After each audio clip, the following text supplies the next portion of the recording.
If we've learned anything from our guests on this season of Democracy Decoded, it's that local government matters. The decisions that get made on the state and local level are often the ones that are the most impactful in our day-to-day lives. That's why it's so important that voters are able to elect candidates who they feel will truly represent their interests in the communities where they live. But what happens when the very way the electoral system is designed keeps that from being a reality?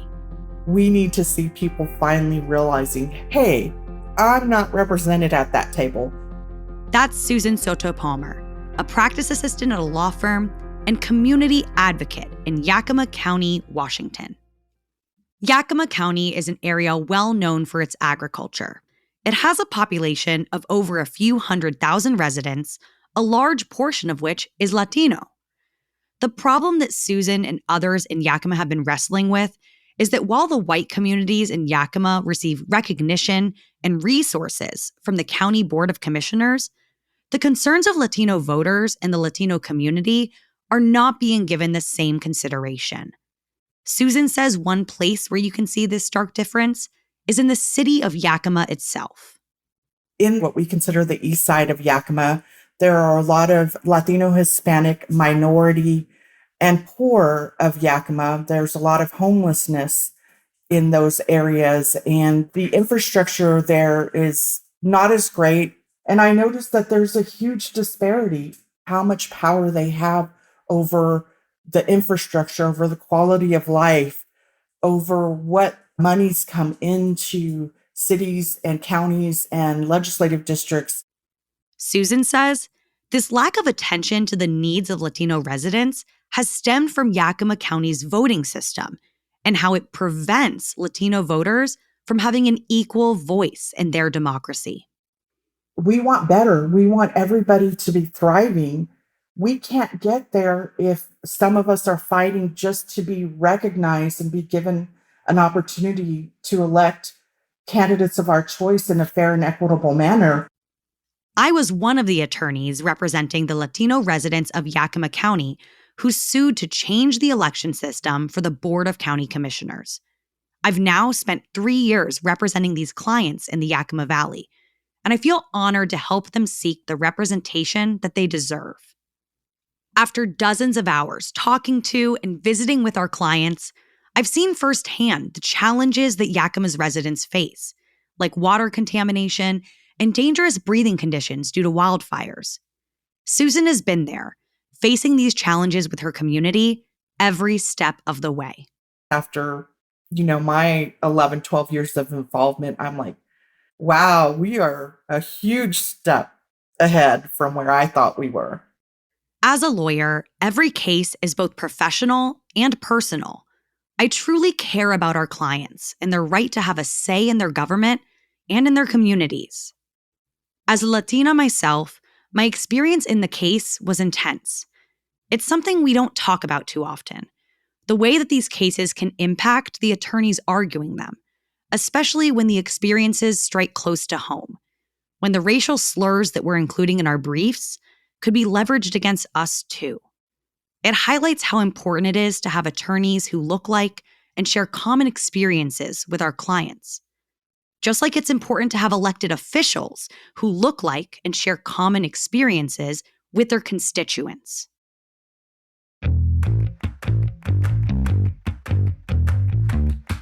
I'm Simone Leeper, and this is Democracy Decoded, a podcast where we examine our government and discuss innovative ideas that could lead to a stronger, more transparent, accountable, and inclusive democracy.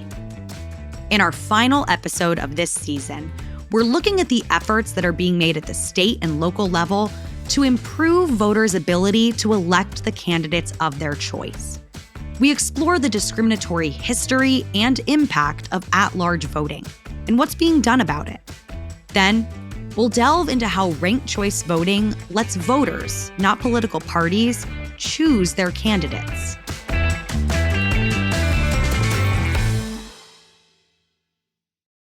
Decisions made by elected representatives at the local level impact the everyday lives of residents in numerous ways. In Yakima County, Susan traced the lack of resources provided to the Latino community to the Board of Commissioners, the ones who control the county budget. So in 2018, she decided to run for one of those 3 commissioner seats. I wanted to be county commissioner because the quality of life has been lacking in Yakima for a long time. The current county commissioners and past county commissioners are not paying attention to the needs of all of the county of Yakima.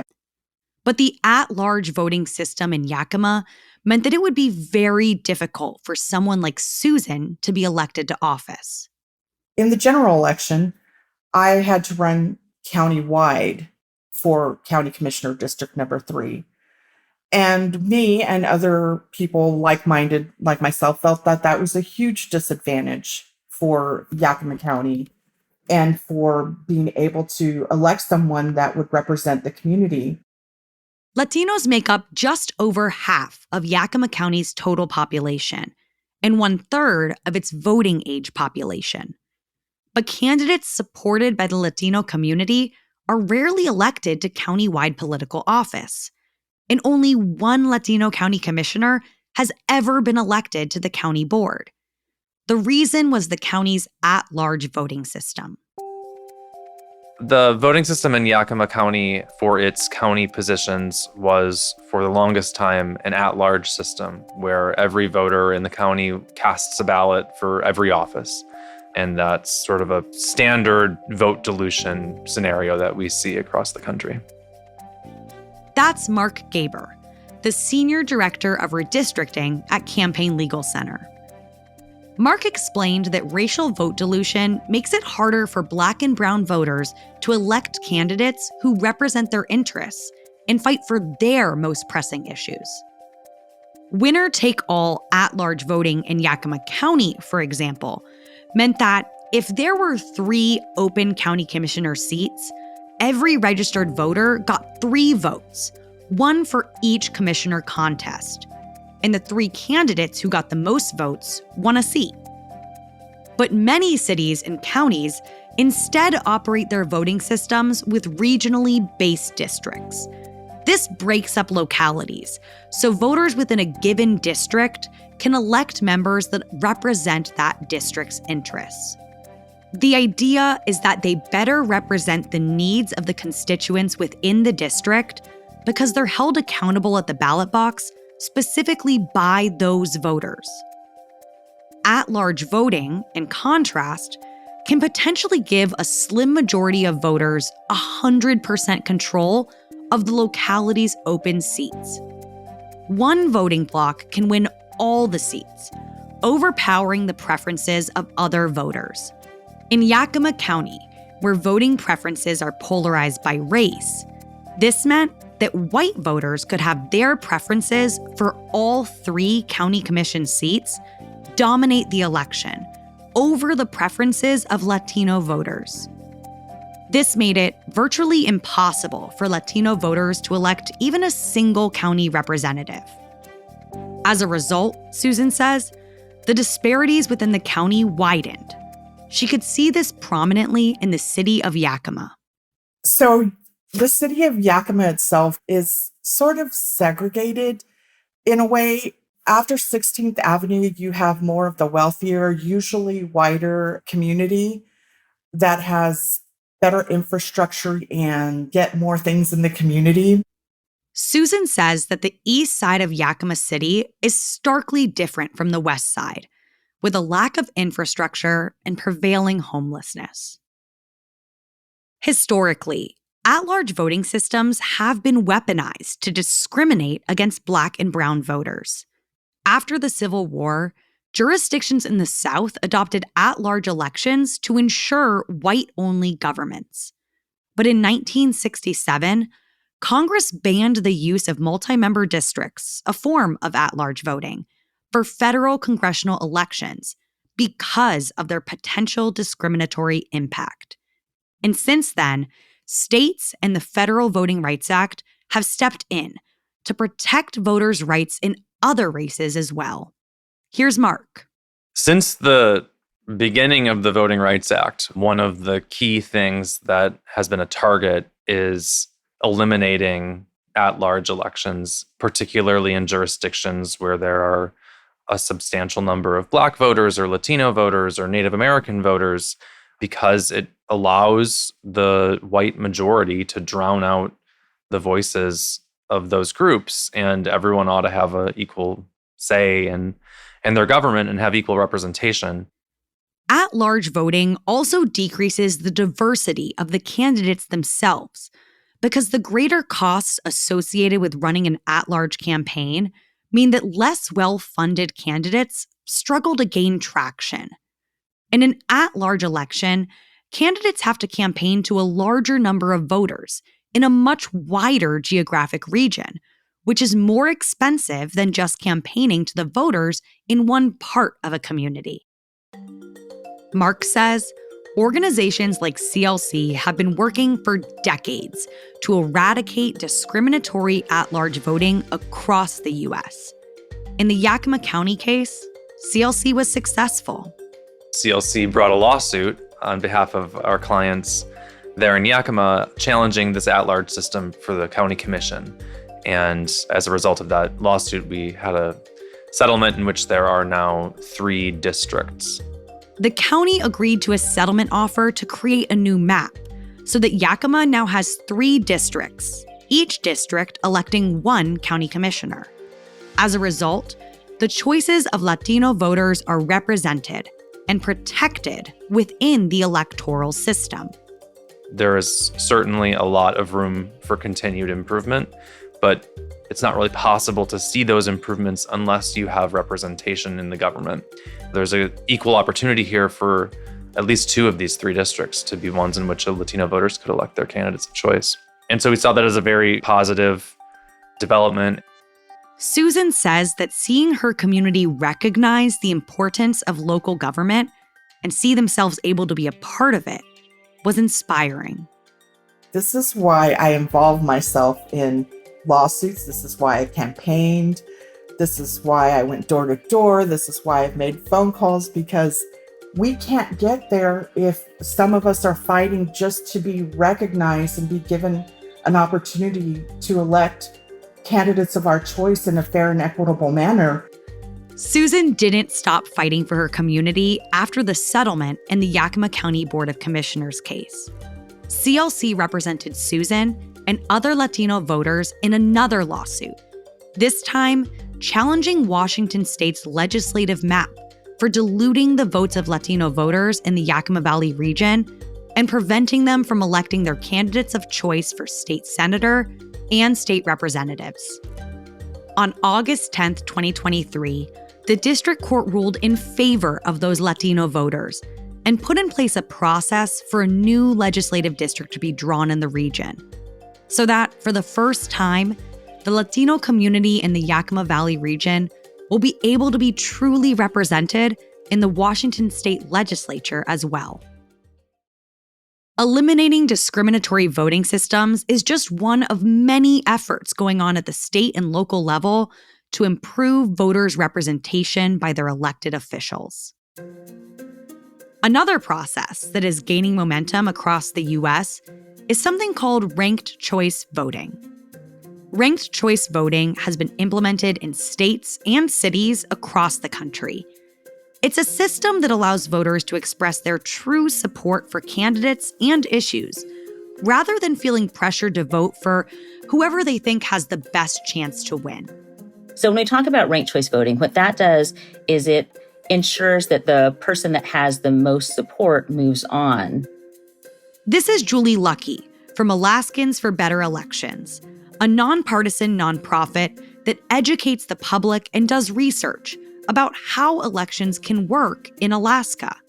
Alaskans for Better Elections was initially formed as the group to support ballot measure 2 in 2020, which brought open primaries and ranked choice voting. What I heard from people is ranked choice voting gives them the freedom to support the person they really want to see elected without the fear of contributing the person that they want to elect the least. Ranked choice voting makes our democracy more equitable and gives voters more choice at the ballot box. But how does it actually work? Ranked choice voting is actually very straightforward. It really just means that voters are given the option to rank multiple candidates in order of preference when marking their ballot. That's Alex Copper, legal counsel on Campaign Legal Center's litigation team. She explained that in a ranked choice voting system, voters are given the option to rank their first choice, second choice, third choice, and so on. This is in contrast to a winner-take-all plurality voting model, which is what most U.S. voters are used to, where each voter casts a ballot for only one candidate. Alex says that's a system that poses its own set of problems, like unequal representation. Whichever candidate gets the most votes wins, even if it's not a majority. So how are the votes actually tallied in a ranked choice voting election? Alex walked me through how it works. If one candidate receives a majority of the first choice votes, that candidate wins in the first round and the election is over. Then, if one candidate doesn't reach the majority threshold, an elimination process begins, kind of like an instant runoff. The candidate with the fewest first choice votes is eliminated, and voters who ranked the eliminated candidate first have their votes counted for their second ranked choice. This process continues until one candidate receives a majority of the votes and is declared a winner. This process is the same in elections with multiple winners, like a city council or county board of supervisors. Julie explained how ranked choice voting can help address some key problems with traditional winner-take-all systems. When you have a more competitive field, you might end up with what they call a spoiler or a split vote, where a person that doesn't have the majority support of that district moves on, because as you get more candidates, that vote can be diluted. So what ranked choice voting does is it ensures that the eventual winner does have the support from a majority of the constituents, either first, second, or third place. Vote splitting and the spoiler effect are both common problems that can often crop up in traditional winner-take-all systems.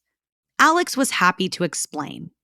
Vote splitting happens when voters from a majority bloc cast their ballots for two candidates with similar platforms or ideologies, and this splits the vote, allowing a third candidate, who none of those voters supported, to win. Like in 2016, during the Republican primary, where Donald Trump received less than half of all primary votes, with Ted Cruz, Marco Rubio, John Kasich, and other candidates splitting the remaining vote. The spoiler effect is when independent or third-party candidates, who stand no real chance of being elected, nevertheless receive enough votes to splinter a majority bloc of voters. Like in 1992, when Ross Perot won 19% of the popular vote, arguably splitting Republican and independent voters in a way that propelled Bill Clinton toward a win over George H.W. Bush. Ranked choice voting addresses both the problem of vote splitting and the spoiler effect by allowing voters to express their preference for multiple candidates instead of choosing only one. Data shows that ranked choice voting helps elect candidates with the broadest public support. Another benefit is that it incentivizes candidates to focus on actually representing constituents, as opposed to engaging in negative campaigns against their rivals. So, under a traditional winner-take-all system, candidates are incentivized to engage in negative campaign tactics because candidates often distinguish themselves best through negative messages about their opponent. Because candidates are vying to be people's first, second, and third choices, they're more likely to try to avoid alienating voters who might list them as a second or third choice. Candidates are thus incentivized not to tear their rivals down, but rather to build coalitions with ideologically like-minded opponents and their supporters. It also broadens the public discourse generated by an election. At the same time, diverse candidates can run and share their ideas without spoiling the race for another candidate. And those ideas can then be adopted and adapted by the winning candidates when they see the kind of support voters express for them in a ranked choice election. Candidates in a ranked choice voting system are also more likely to reach out and engage directly with voters. And more direct engagement between candidates and voters can have positive effects on voter participation. In turn, young voters in ranked choice voting cities are significantly more likely to vote, with their probability of voting increasing from 77% to 86%. According to Alex, because the U.S. Constitution doesn't require that we use any one particular system of voting, states are empowered to decide which election procedures work best for them. A number of states have seen legislative and citizen-led efforts this year to adopt ranked choice voting for U.S. presidential elections specifically, and to allow localities to adopt ranked choice voting for use in local elections. There's a lot of interest nationwide in how ranked choice voting can help our elections better reflect the will of the voters and lead to more representative outcomes. And efforts are already underway to bring this system to more voters across our country. There's also momentum at the state level around Final Four or Final Five voting, open primaries combined with ranked choice voting in a general election. In fact, there are already ballot initiatives underway in Nevada and Idaho, and a constitutional amendment has been proposed in New Mexico. Julie and the team at Alaskans for Better Elections used a ballot measure to get ranked choice voting approved in their state. But in May of 2023, advocates against ranked choice voting began the process of trying to overturn it. Alaskans showed up in force to support keeping their ranked choice voting system. Here's one testimonial from Joe Nelson. I'm a resident of Juneau, chairman at Sea Alaska, and co-chair at the Alaska Federation of Natives. Ranked choice voting came as a remedy to help remedy the partisan issues across the country and the hope that's provided to our future generations to move forward in a healthy way. And as the Native community, we have confidence that common sense will prevail and that all of our voices will continue to be heard. Julie says that as a result of ranked choice voting, there's more competition in some of the more partisan districts in Alaska. This has allowed for more coalition building among winners, which in turn has allowed for better governance. So I think that we're seeing people wanting to work together. We're seeing people concentrating on the problems that are facing our state as opposed to getting locked into kind of these more divisive issues. So I think that that's a helpful sign that they're going to be concentrating on what the majority of Alaskans want as they move forward. To have a fair and inclusive democracy, all voters must be given an equal opportunity to have their voices heard and reflected in our elections. And ranked choice voting is one method that can improve voters' ability to elect candidates of their choice. As we wrap up this season of Democracy Decoded, it's important to underline what we've been discussing throughout our episodes. State and local elected officials make decisions that play a vital role in our everyday lives. Decisions that impact housing, policing, and government-funded programs, for example. So how we get those elected officials in office is important. Every voter must have a fair shot at electing candidates who represent their interests and fight for their most pressing issues. Here's Susan Soto-Palmer once more. Your landlord is voting. Your boss is voting.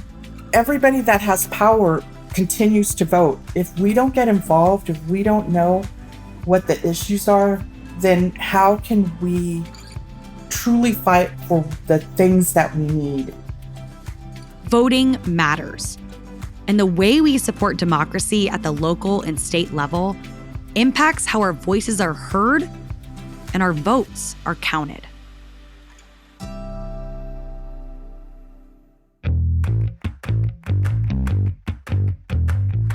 Special thanks to Susan Soto-Palmer, Mark Gaber, Julie Lucky, and Alex Copper for appearing in this episode.